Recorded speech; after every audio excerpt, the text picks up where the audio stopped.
When you were in that band called the Beatles, was there, because it happened so fast, and I think it was such a, I mean, everybody can remember watching you. I watched you on Ed Sullivan, and I just was like, oh my God, and everybody was. Was there a moment that you all of a sudden were just like, oh wow, everything has changed now. My life has changed? Well, I think with us it went on. I mean, it went, in Liverpool we were a club band, and suddenly we did a theatre. That was like a step.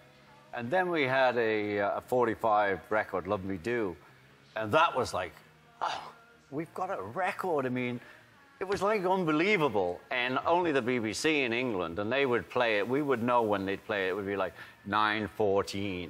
They'd play the record, and we'd pull over the car, because we were always in the same car, and listen to it on radio. It was like, it was so, there was a lot of stepping stones. Yeah. But New York, America, was one of the top.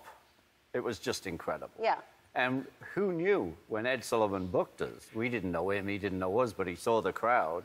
In Europe, we had the crowd, but not in America. And when we got to America, thanks to Murray the K and people like that, we had a #1, and we were big shots. Yeah.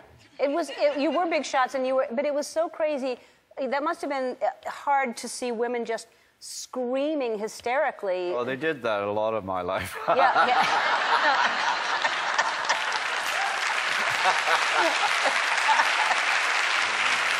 Before I was in the Beatles, that was happening. I'm talking about fans now, I know. not your girlfriends. No.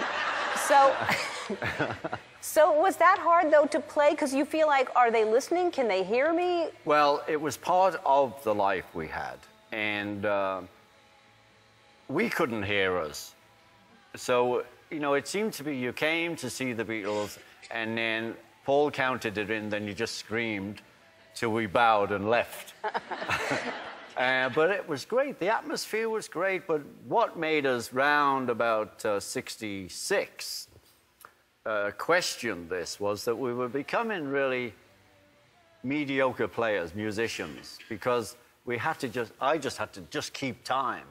You know, I go, but if I went to do a fill, it was like in silence, you know, so I'd be watching Paul's foot or John's arse, or, you know, where we up to, you know, and I always knew when he went, woo, oh, we're up to that part.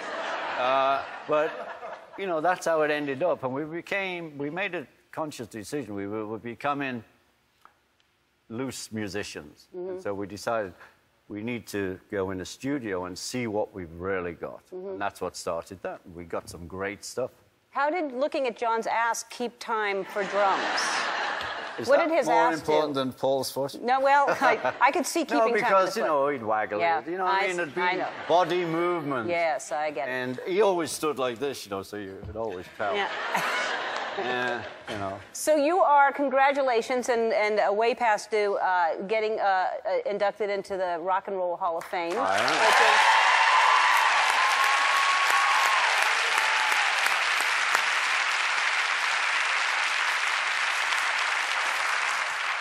You excited? Oh, yeah, I'm really excited. Yeah, it's going to be great. Can't you tell? Yeah. No, it's good. Yeah, and Paul will be there. And well, I'm only doing it because of Paul. I mean, I wasn't trying to get into the Rock and Roll Hall of Fame, but he was at dinner with a few people, I believe Dave Grohl, Robbie Robertson, someone like that. And Brian was being inducted, the manager. And so something in the conversation said, and Ringo's not there. I was there as the Beatle, but not their solo. Yeah.